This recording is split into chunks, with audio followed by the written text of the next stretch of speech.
hablar sobre Ilse Koch, o la zorra de Buchenwald, ninfómana, sádica y la peor asesina del nazismo. Dicen que detrás de un rostro angelical siempre se esconde un alma diabólica, y en el caso de Ilse Koch no podría ser de otro modo. Mujer de cabellos rojos y largos, de gran belleza y fuerte poder de seducción, ella supo cautivar a sus camaradas de la SS para convertirse en supervisora y guardiana de uno de los campos de concentración nazis más importantes de la época. Su sadismo no conocía límites, y entre sus fechorías destacaba la creación de todo tipo de lámparas con piel humana. De ahí su terrible apodo, la zorra de Buchenwald.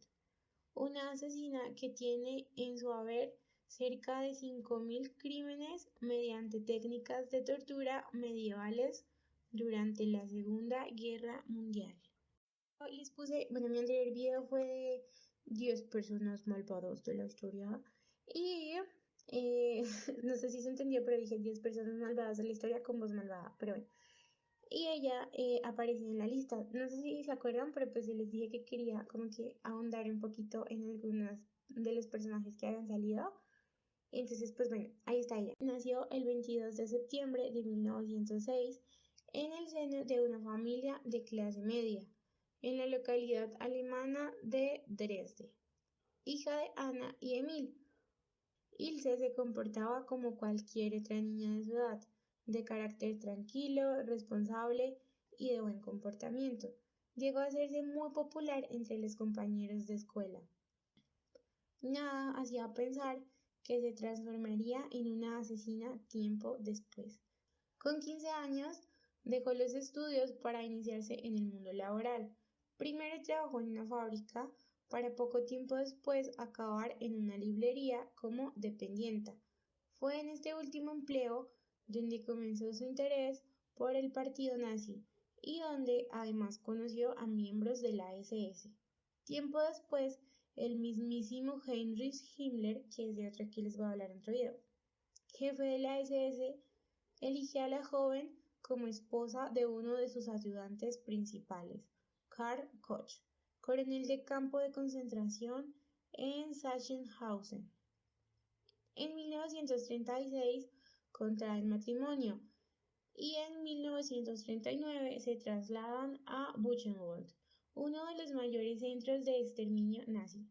Fue en este lugar donde se dieron cita las más macabras atrocidades de esta pareja.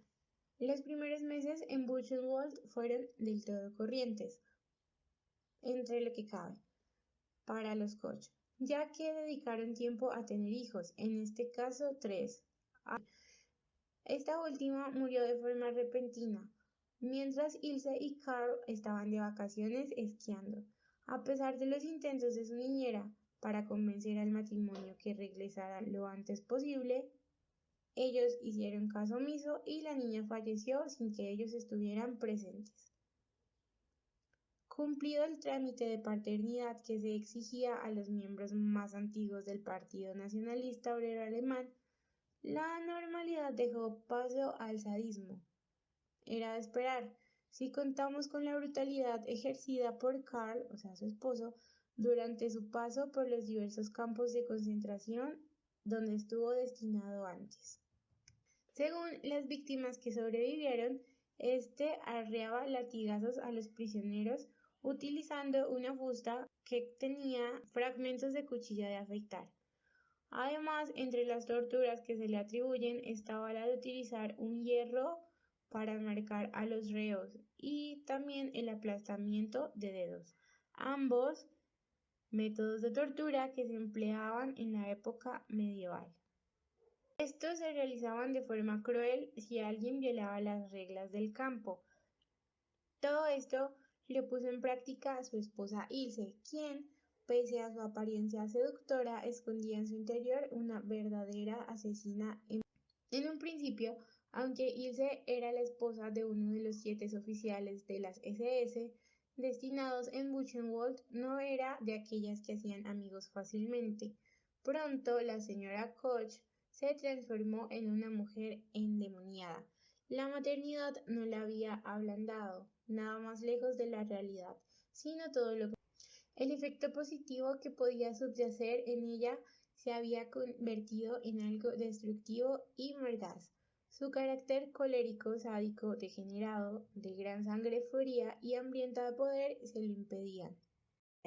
Para la realización de esta clase de depravaciones y fiestas, el comandante Koch mandó construir también una especie de picadero donde su mujer podría desplegar sus malas artes. El lugar en cuestión, lejos de ser algo pequeño, tenía 40 por 100 metros de extensión y unos 20 metros de altura, y costó $250,000 de la época, o sea, como unos 250.000 euros. La gigantesca morada se encontraba a poca distancia del campo de concentración, así que los prisioneros de los barracones más cercanos podían escuchar perfectamente lo que ocurría en su interior. Una vez terminado, Ilse empezó a utilizarlo varias veces por semana. Efectuaba sus paseos matutinos a caballo que duraban entre 15 y 30 minutos. A modo de curiosidad, cabe señalar que dentro del picadero ella mandó a construir una parte que tenía las paredes recubiertas de espejo como un ingrediente adicional en sus orgías colectivas. Se dedicó a pasearse por el campo con el látigo en la mano, pegando a aquellos prisioneros cuyo aspecto les era desagradable.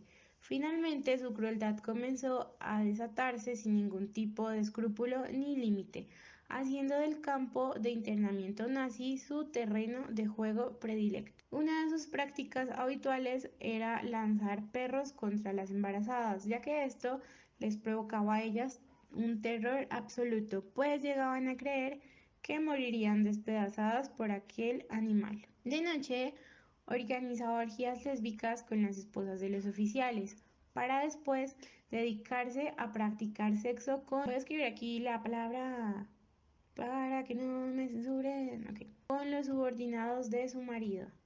La fascinación por técnicas de castigo y tortura le sirvieron para ganarse la fama de sanguinaria que jamás dejó atrás. Uno de sus múltiples y retorcidos placeres consistía en apostarse a la entrada del campo a medida que llegaban nuevos prisioneros. Los esperaba con los pechos desnudos. Cuando los presos se daban cuenta de lo que ocurría, ella pasaba a la acción. Comenzaba a acariciarlos, a sobar su cuerpo libiosamente, mientras gritaba comentarios subidos de tono, y si alguno cometía el error de mirarla fijamente a los ojos, lo golpeaba hasta perder el sentido. Ilse se había convertido en la principal torturadora de prisioneros de Buchenwald, aunque un asunto especialmente delicado fue su particular colección de lámparas de piel humana. El matrimonio Koch decidió recopilar los tatuajes más vistosos de sus prisioneros, extirpándoselos tras inyectarles fenol. Muchos de ellos pasaron a ser tétricas lámparas de mesa. 3 de esas piezas se incluyeron en la visita judicial, cuyas imágenes fueron recogidas en un documental por el director de cine Willy Wilder. A Ilse también le encantaba adornar su casa con cabezas humanas de los presos. Para ello, ordenaba encogerlas químicamente.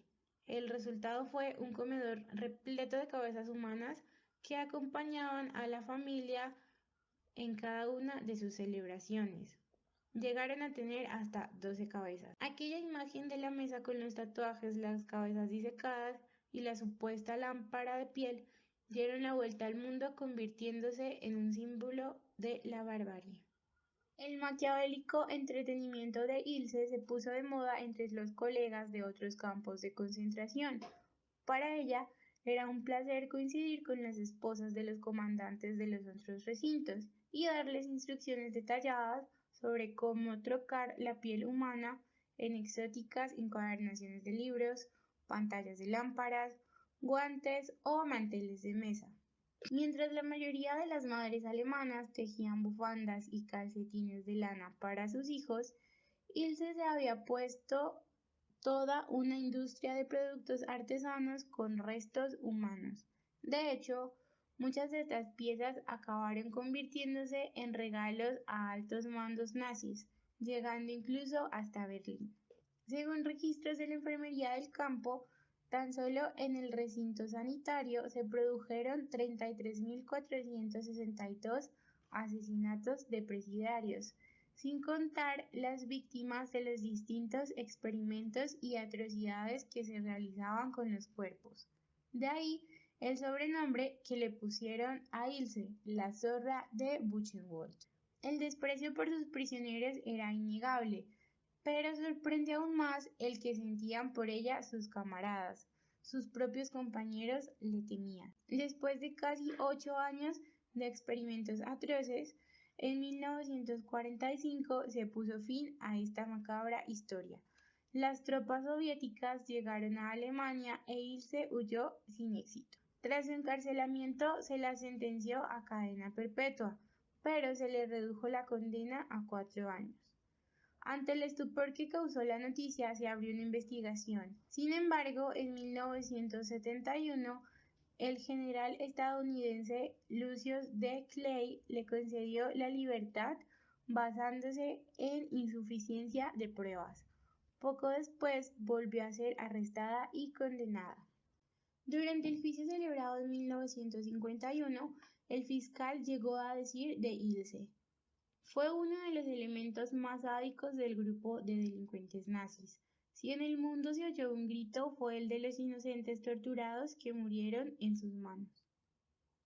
Esto no fue lo único que escuchó la 240 testigos pasaron por el estrado del tribunal para volver a explicar concienzudamente las perversiones, abusos, suplicios y asesinatos que ocurrieron en Buchenwald a manos de ella.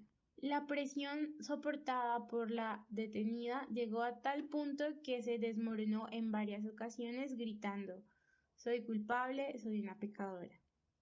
En la fría mañana del 15 de enero de 1951, y sin la presencia de la procesada, la sala enmudeció al escuchar al presidente de la Corte, George Magilton, leer el veredicto: culpable de un cargo de incitación al asesinato, un cargo de incitación a la tentativa de asesinato, 5 cargos de incitación al maltrato físico severo de los presos y 2 de maltrato físico.